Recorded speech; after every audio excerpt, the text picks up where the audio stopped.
Hello, friends. I'll try to keep this brief. Uh, the other day, I introduced Sato's KUAIWA Hen Part 1. Um, in fact, there is also Part 2 and Part 3 of KUAIWA Hen, and I want to show you how they all fit together for the purposes of learning Japanese uh, phrases. All right, so and I can put all the references to the places where you can download these things in the description. Good. So first of all, let me share part one as before. So there we are. There's KUAIWA HEN 25 exercises in the Yedo colloquial for the use of students with notes. Ernest Sato, Japanese Secretary to Her Majesty's Legation in Japan, Yokohama, Lane Crawford and Company, 1873. So far, so good, I think. And as you can see on the right here, we've got 164 separate pages of this PDF, which will not correspond, in fact, to the pages of the physical book. But now I read the preface last time, and I pointed out that I'd repaired some of the pages or replaced some of the pages which were not very good with better ones from another source, which I scanned. And so we've got all of the contents here: coming and going, buying and selling, teacher and pupil, orders to a servant on rising, etc., etc., etc. And I think last time I did number 14, servant asked for leave, dismissal of servant for various reasons. Um, all right. And so that we can, I think you can take that as read. There's a few errata, mistakes admitted by the author. Let's see. Yeah, they're not that many, but there are some in various exercises. Okay, so we've got coming and going, and I think this was the point where, if I remember correctly, I changed the view to the page display to two-page view because it makes sense to do that. You remember that, I think, from last time, if you've seen the previous video. So, for example, number one, kino kimashita, I came yesterday. Kino kita, same in a less polite form. Ashita iko to omo, I'm thinking of going tomorrow. All of these are usable in modern Japanese, actually. Ashita iko ka to omo, I think I may perhaps go tomorrow. Mo skoshi nochi ni oide nasai. Um, come presently, if you please. Oh, is that right? It sounds more like please come a little later. Oh, presently means a little later. Okay. It's the older English that's thrown me there, I think. Ano onna wa sakujitsu ikimashita. That woman went yesterday. Kino itta. I went yesterday. Mairimashou ka. Shall I come or go? Shall we come or go? Will he come, do you think? Uh, Dozo ikitai to omo. I very much wish to go. Dozo ikitai to omotta. I very much wished to go. Past tense. All right. So, and we've got all these in parallel. And in the physical book, they are indeed in parallel, I believe. They certainly should be. It makes it easier to learn the Japanese. But let's take a look at part two, or the second volume, uh, which is notes. Okay, part two notes, it says there. And we've got some more errata. And there we have notes connected with what we've just looked at. So kino means yesterday, probably a contraction of uh, toki no hi, previous day, or saki no hi, sorry, saki no hi. Sorry, I need to make this a bit larger so I can read it properly. A synonym is sakujitsu. Kimashita, came, past indicative of kimasu, polite form of the irregular verb kuru, to come, formed by adding the old verb masu to be to the root ki. Vide, paradigms of masu and kuru. Vide means see. The polite forms in masu are used for the first person and third persons when the first and third persons are the equal or inferior of the person addressed. But for the second and third persons, when they are the superior or equal of the speaker, the former is discarded in favor of another verb, or the same verb is used preceded by o and followed by nasaru. For instance, kimasu would be used for the first and third persons of both numbers, so singular and plural, in the first two cases above mentioned, while oide nasaru or irasharu and their corresponding forms in masu would be employed in the last two. In addressing a person slightly one's inferior, the pronoun omae may be introduced before the sentence kino kimashita. Omae kino kimashita, in other words. And so in others, the first time the individual is addressed, but it may be omitted in all other cases except where it is emphatic in English. Generally speaking, it may be said that the Japanese language abhors the use of pronouns. 2, I think that corresponds to the second sentence in volume 1. Let's just have a quick check if we can. I'll go back to volume 1. Yes, kino kita. Okay, so kita came, past indicative of the verb kuru, used familiarly. And so what we're seeing is basically grammar notes or commentary on the sentences. And yeah, it's a very traditional form of grammar translation teaching. But obviously it does work. Especially when you're doing it with a phrase book where the idea is that it's a spoken language you're focusing on. And then 3 would be sentence number 3, wouldn't it? Let's have a look. Yes, ashita, exactly, appears in sentence number 3. So ashita means tomorrow. The proper meaning of this word is morning, and educated persons use asu instead, as in asu no asa, tomorrow morning. Synonym myocho. The synonym of ashita in the sense of tomorrow is myonichi. Iko will go, future of yuku, pronounced iku in Yedo. In Tokyo, in other words.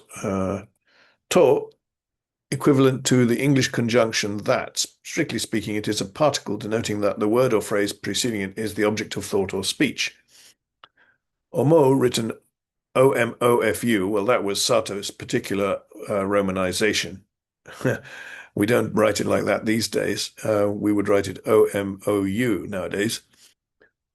To think, vide paradigm, the literal meaning of the whole sentence is, I think that I shall go tomorrow. And then sentence 5, ka is a dubitative particle. Wow.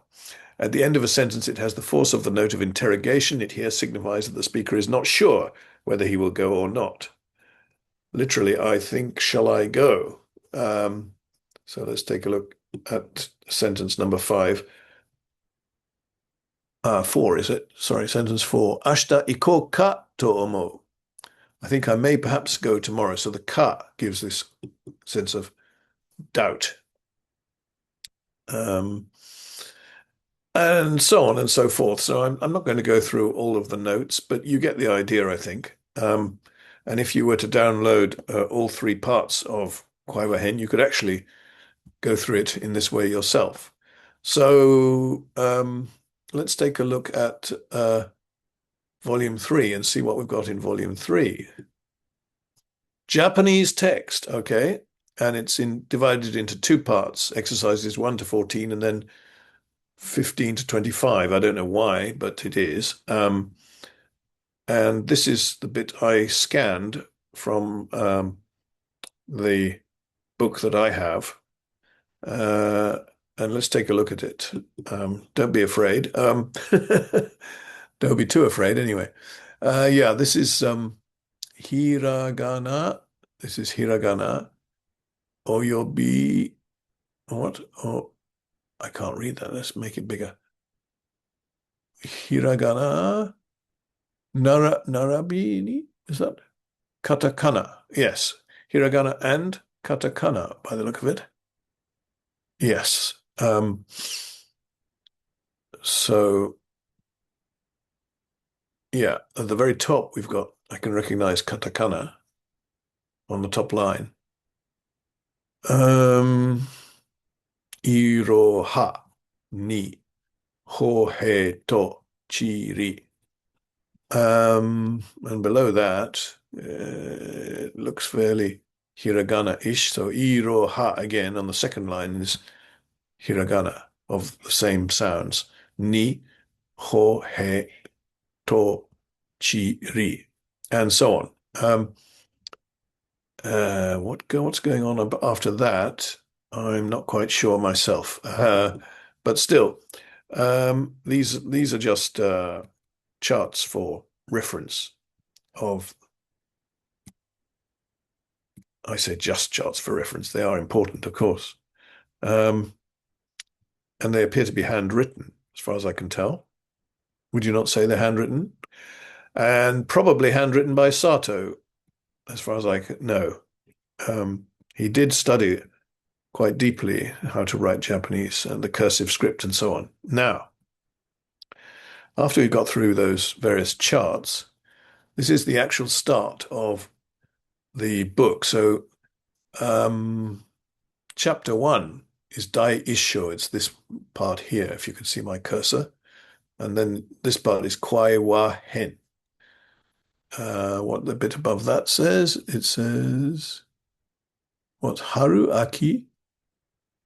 Well, I'm not quite sure. It's something to do with the seasons by the look of it, but I'm not sure. Good. Well, somebody else will know. But let's look at the first sentence. And that actually says, number 1 says, Kino kimashita, which is what we read in alphabet at the beginning in volume 1. So let's just go back to volume 1 and confirm that. There we are, Kino kimashita on the left side. Volume 2, we had notes about it, and then here we are, Kino kimashita. Okay, so the intention, Sato's intention was no doubt that the student should have all 3 books open at the same time and refer to them in parallel, as it were, to study. Which it's possible to do this using these PDFs, I think. Okay, you won't see them absolutely at the same time, but you can switch quite easily between them, as I'm demonstrating. So let's look at the second sentence. Let's try and remember, what was the second sentence? Kino kita on the left side here. I came yesterday, same in the less polite form. All right. And if we go straight to part 3, there we are. Number 2, that actually says Kino kita. For those of you who can read Japanese, and there will be Japanese people looking at this as well, I suppose, you will be able to confirm that. If you're just beginning, you might just be a bit beginning Japanese, you might be a bit overwhelmed by that. Don't be, because you can carry on with Romanji, with alphabet, for quite some time. I would say at least the first 6 months of learning Japanese. I don't think I really looked at the Japanese script. And you can get quite a long way with spoken language before you need to even start on the written. And I recommend that. I think Sato also recommends that. I think he says what I also believe, which is that in 6 months you can get to a good standard, quite a good standard anyway, a very acceptable standard for daily living, in the spoken language without touching the more intimidating written language. All right. But we haven't quite finished because the ones I've downloaded and shown you, or scanned and shown you, of the parts of KUAIWA HEN, are not all that is available. So the National Diet Library also has KUAIWA HEN, and let me show you what it has for the same page that we've just been looking at. So those are the charts that I was talking about earlier. They're the same, I think, very much. Oops, I think we've gone too far? Yes, there we are. Okay. Please look at the left side. Um, ah, what's that? Shunbunzashi or something. Uh, Shunshizashi, oh, well, anyway. I'm just looking at these four characters up here. Zashi is a magazine or periodical. Anyway, that's KUAIWA HEN here. Three characters, KAIWA HEN, or KUAIWA HEN, as Sato would have it. And then this is the chapter one in printed form. We were just looking at it in written cursive form. Can you see it over there? The same characters written by the human hand and printed. So this is Kino Kimashita, number one, and then number two here, Kino Kita. Okay, so you can download this from the National Library, and I will give you the URL for doing that in the description. So I hope this very basic introduction of the first couple of sentences shows you how Sato intended his language book, teaching book to, his Japanese language teaching book to work. And I will now stop the share. I don't want to make a long video of this. We've had rather too many long videos recently. I was doing one for 2 hours yesterday, which I didn't realize at the time. I didn't have a way of checking how long it was taking, but it ended up as 2 hours on transliteration of the Japanese language. So thank you for persevering to this point, and I'm not suggesting that this would be a great way to learn modern Japanese, but it would be possible to learn a few phrases this way. So if you'd like to follow this 1873 textbook, be my guest. But as I say, you probably prefer to learn from a modern textbook and from a teacher as well. Okay, I'll stop here and I'll catch you later. Bye.